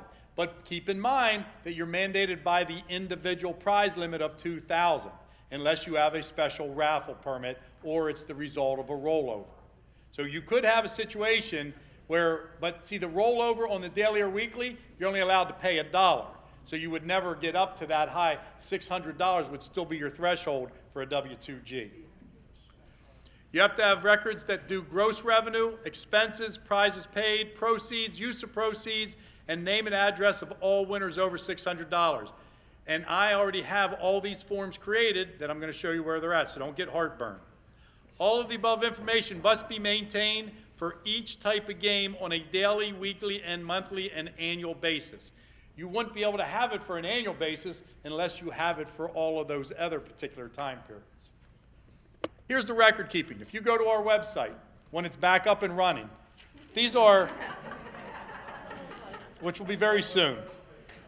It'll be very soon. These are the schedules that we created. I'm in law enforcement because I don't like English or math. I went to Holy Family. And I'm now charged with writing all the manuals and designing all these forms to collect figures. So what I'm getting at is if I can do it, anybody can do it. So these forms here, and we're going to look at some of them specifically, they're very easy. All you're doing is entering data. I've created formulas for you to end with what your net profits are going to be. Before I get to them, though, this here down at the bottom is the PowerPoint presentation that you'll see if you go to our website. That's the one we're working on. It's going to be 150 slides. It'll be even more detailed than what we go over today. So all you got to do is click on that chalkboard. That'll take you to the PowerPoint. If you print it, it doesn't come up with all those graphics. It's just black and white, so it doesn't eat your printer up. These are the rules or the instructions to our forms. And I know it looks overwhelming, but what I do is I work backwards. I looked at how you do your schedules for taxes, and that's how I did these. So this one would be for punch boards or pull tabs. Name of the game, serial number, date in play, number of tickets sold, number of unsold tickets, cost per play. That gives your gross computed income for that game. The cost of the game you get to subtract out, the cost of all prizes, the value of any merchandise, gives you your net profit. And we actually made this as a worksheet. This in K column should be what you should have. When you're counting the money and you don't have that amount of money, you better start asking why. And this is the form I mentioned earlier, that when people started using this, they were like, why are we short on the amount of money that we should be taking in? Because somebody is either giving more tickets free or somebody's keeping some of your money. K should be your net computed income. There's no reason you're not making that money. Because if you look out over E, we're already subtracting out if a game didn't play the whole way through, we're already subtracting that out. So this is a very basic layman's version of being able to keep track of your punch boards and your pull tabs. This is your weekly schedule after you play all your games out for each day. This is a week, 7 days in a week. Totals are brought across here for all your punch boards and pull tabs. Do the same for your 50-50 drawings. This is your 50-50s. If you play multiple in a week, this is your 7 days in a week. You bring your totals out. This is for your raffles and your special raffles. This is your daily and weekly drawings. This is your operating week for all games played. Bless you. This is your annual record. This is what we usually like to see when we come in to look at a glance of what your annual intake is. This is all winners. This has to be changed. It's all winners now over 600. And you should have a what? W2G to back up this information if it was a dollar chance. This is your 70%. This is for clubs. They get 70% proceeds. You have 100% that goes into public interest. You must keep track of where the money goes. And that's why I said you probably should have a separate bank account or a real good accountant to keep track of. If you have $100,000 in, you better be able to account for that $100,000, and it has to be expended in the calendar year that you make it. Now it has to be expended within a year of the calendar year that you made it. They just expanded. It used to be by February of the following year. It's now by December 31st of the following year of 2014 for 2013 money. This was an old form. This is the 30%. It's now 40% for clubs. I just kind of did a worksheet here showing you on a pull tab game how you play it. This game played out where you'll see in D, there were 200 draws. They were $1 a piece. I brought $200. The cost of the game was $30. That's not significant there because I don't subtract it out on my net profit. The reason I didn't do that on this worksheet is because most of the time the person counting the money doesn't know how much they paid for the game. So it's a worksheet. Here's where it comes into play. I now carry my $200 out. I sold each of those games out. There were 7 days. I'm now subtracting out the cost of my game, the $210. My total prizes, this is $70 is what my net proceeds. Although the gross is $200 minus the game, minus the prizes, this is what I'm showing for my days, 7 days a week in that 7 days in any week profit. We need to create a form for race nights. I need to create a form for pools. This is what Revenue's website looks like. Now, this is not that important to you because you don't have to do an electronic submission. Only clubs do. But you can see that it was going to be very complicated. You're going to have to put a lot of information, and without our forms and the record keeping, I'm not sure how you would have ever arrived at these figures. Now, just because you don't have to do a report doesn't mean that you don't have to keep records. They are two totally separate issues.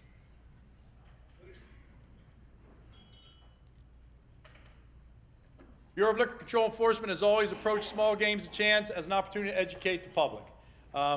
Very rarely do we prosecute somebody. Our primary interest is our liquor licensees. That's where our authority is. There's 3,000 of them. There's 13,000 small games of chance permits in Pennsylvania.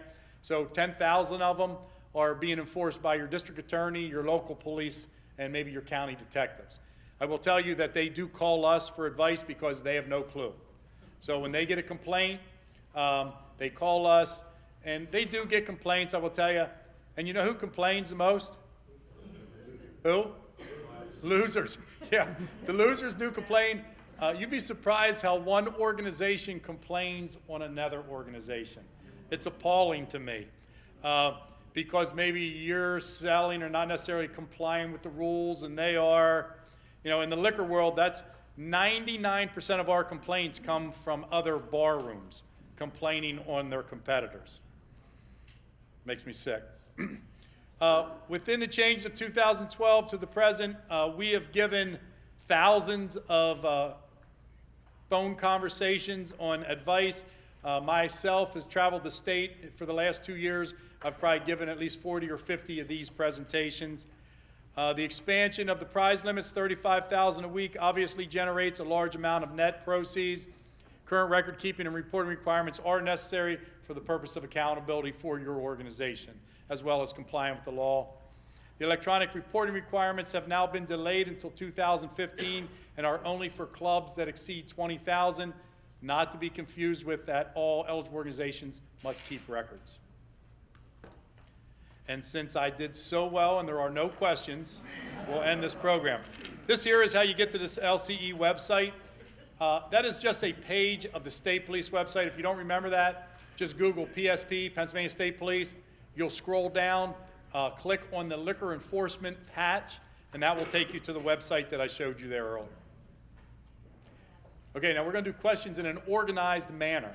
So we're going to do one at a time, and if you can't hear it, I will repeat the question, because sometimes we can benefit from questions of individuals. Repeat for the camera, please. Pardon? Repeat the questions for the camera. Okay. Thank you. Start here. You want to vote on that, folks? All right, you can ask. One, they're saying, okay. The other question that someone else could ask. Okay, this deals with I guess, bingo and also the pool tabs. Okay, this is an example. What's up, Doc? And I'm not sure if this is all over the place for bingo, but I know up in the whole region, and don't quote me, when they play bingo, we sell rip-offs, okay? Now, in many of the bingos up in that area, the way they, I guess, get what they do, they use the flash board or the number board for bingo to get their, I guess, to get call the numbers, to get the prizes, which it says here in certain states, and I forget which state. Okay, here it says operators in Pennsylvania, Virginia, I guess Missouri, seal card must be used to determine winner. Bingo caller option cannot be used to determine winner by using the flash board. Okay. Some places use the flash board. Give me their names. No. Well, it's because, okay, I just want to stress with our people that it must be by the numbers that are on, unless it doesn't say that Pennsylvania and Virginia, or whatever. If it says it can be used on a flash board, then it can be. No. No. In Pennsylvania, you must always follow the rules from the manufacturer and distributor, and they would not be an approved game if you were allowed to use the board to arrive at the winner. It is all punch boards, pull tabs, and tip seals are predetermined by the manufacturer.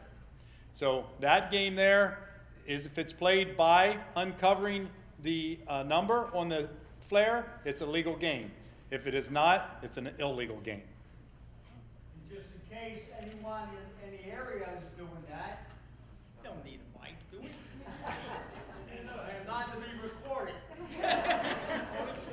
But that's important, because because in certain areas, you know, the people go and do this. I need to have an and I got it here. Okay, even though I tell people this, you know how some of the bingo ladies are. No offense. Majority are ladies who play. Okay, so While we're on that, I'll throw this out to you. You know that you're not supposed to use funds generated from small games to support your bingo prizes. That's all I'm going to say about that. You're not supposed to. You're supposed to generate your money from the sale of bingo to support your prizes. You're not supposed to use your small games of chance net proceeds to support the prizes of bingo. Now, I guess you could argue that all money that you make is going to a public interest and therefore it is going in a public interest, which would be a good argument. So if you get arrested, use that one. Okay, this gentleman over here. On a race night, you run a trifecta, and nobody wins the trifecta. Can you carry the amount over to the next time you run your race if you're doing it, say, on an annual basis or a semi-annual basis? I have no clue. Now remember, you can only do one a month. I would say you would have to close that game out for that month for your accounting.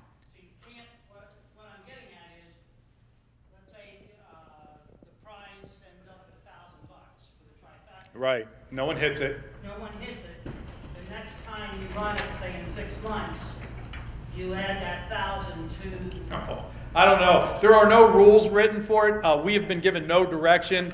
So I would say until rules are written, you can do whatever you want.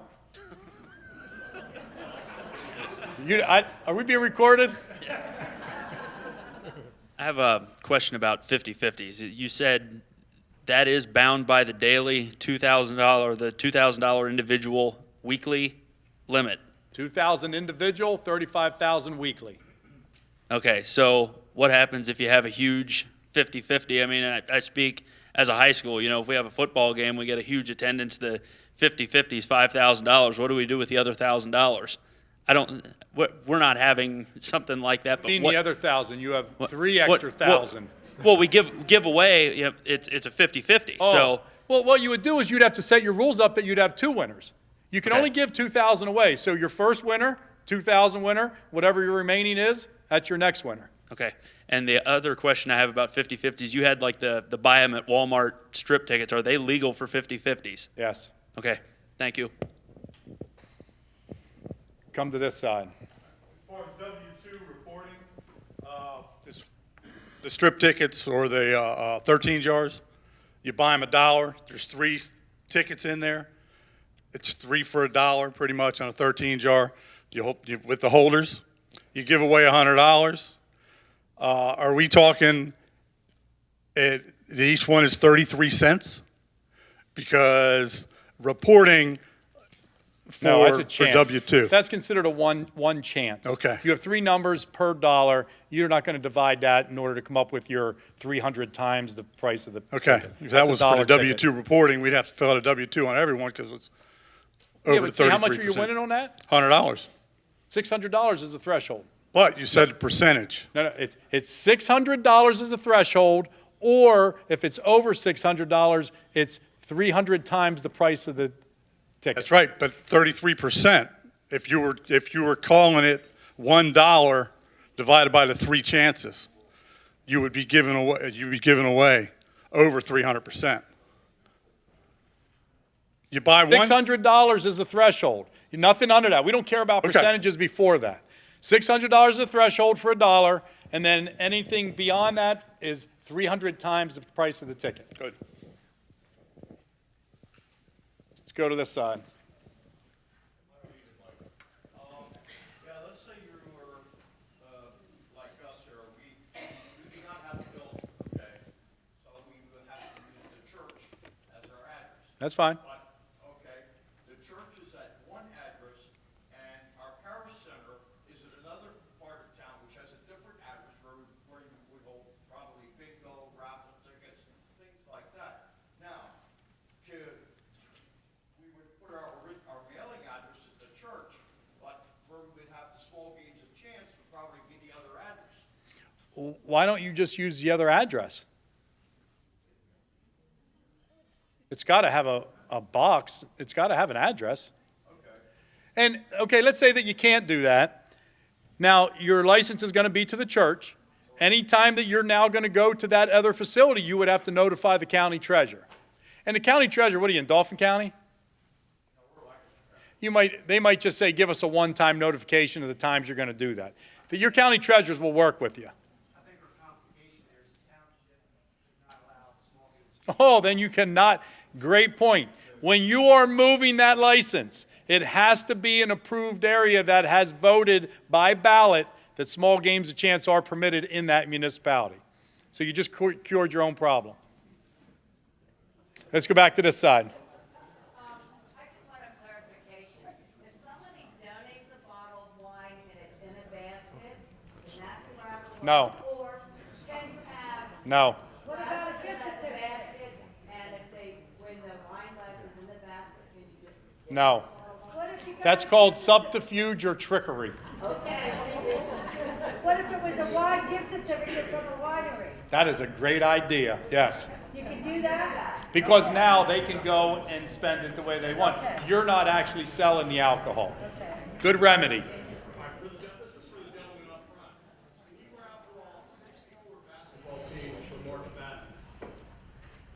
No.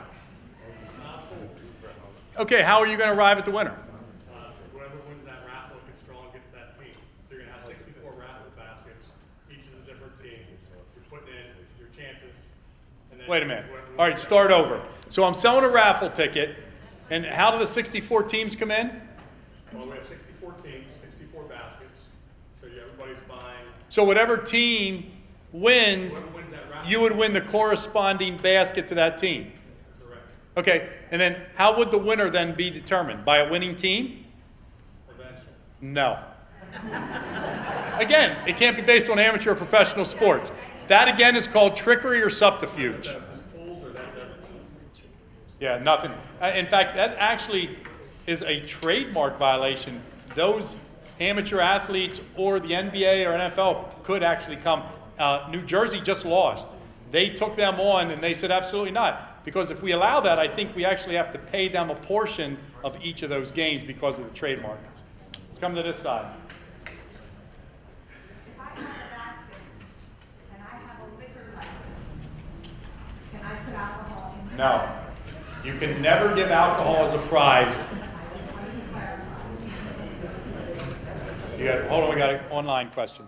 What about a silent auction with bid sheets? Do you need a small game of chance for that? Silent auction with bid sheets. If it's run where, let's say I have a bicycle, and it's a silent auction where I go up and I keep bidding, and then the highest bidder is awarded that prize, and the highest bidder pays that price. Is that consideration, chance, and reward? Absolutely not. That's an auction where somebody's actually paying. There's no chance in that. The highest bidder is the one who gets it. Now, if I'm drawing out of a basket of all the bids and whatever person I draw wins it, then that's a game of chance and you would need that. Over this side.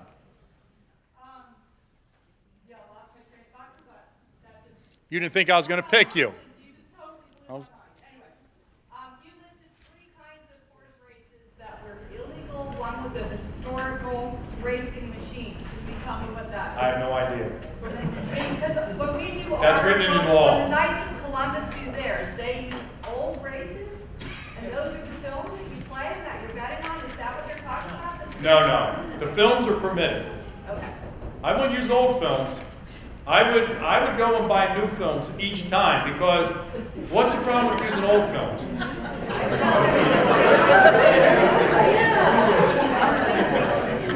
I'm going to bet in the 3-horse next time.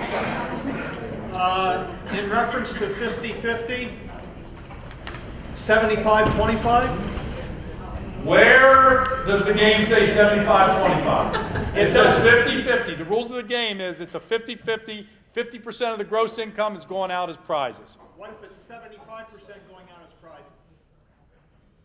Then do we have to? Never. It has to be 50-50. We can't have a game 75-25. Not by the letter of the law, you cannot. Now, is anybody going to be out of shape if you're given more than what you're supposed to? I don't think so. But the letter of the law is no. We were told by the post office that federal law prohibits sending out raffle tickets in the mail that do not say no purchase required to enter. Yeah, you know, I've heard that before. I'm not aware of that.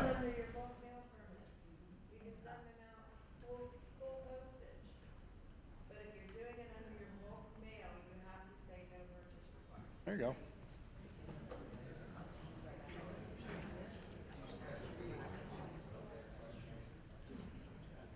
Will I schedule meeting with offices? No, they can. I'll give a number. It's going to be to our bureau headquarters. We will entertain questions. It's going to be 717-540-7410.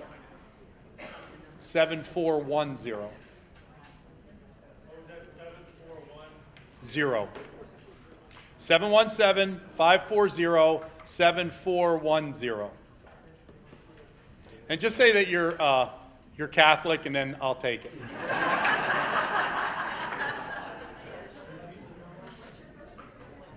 Todd. Oh. Sell tickets, apply for the 50/50 as well. Oh, certainly. Cheerleaders collecting the money. No cheerleaders unless they've been in school for a while. Okay. Can you send raffle tickets home with children? They're not selling them, are they? No, they're just delivering them. We'll go with that. Can somebody under 18 win? No participation whatsoever. Well, there's no prohibition against pets. Well, are they 18 or older? Dog years, yeah. Question on how to fill out Schedule 5.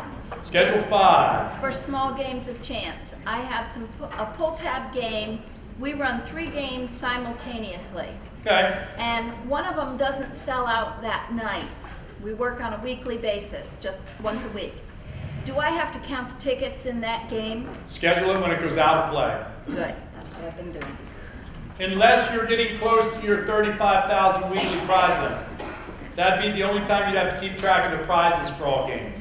But usually, when someone tells me they don't sell out a game, that means they're not meeting their 35,000. I need to go over here. For pull tabs and everything, is it the age of 18 or is it the age of 21? It is the age of 18 for gambling. Now, the taverns are different. They can't play unless they're in a tavern unless they're over 21. They can sell at 18, but they can't play until they're 21. For the pull tabs, if you don't have a winner, somebody threw their holder in the trash, you said you only have required to hold that for 30 days? Well, dailies and raffles are 60 days, and you have to actually send a certified letter to notify. Oh, if it's a pull tab, like at a But on bingo. pull tab, yeah, you're allowed to, the rules of the game should be set up at your premises, whatever your rules are going to be, how you're going to notify the date, how long you're going to post it. Okay, I would because you say it's a mentioned minute. 30 days on something earlier when you were talking pull tabs, and I just wanted to clarify that. Yeah, that was that raffles? It's all right, you don't have to go back, you've answered it, it's okay. Okay. Wow, you're all satisfied?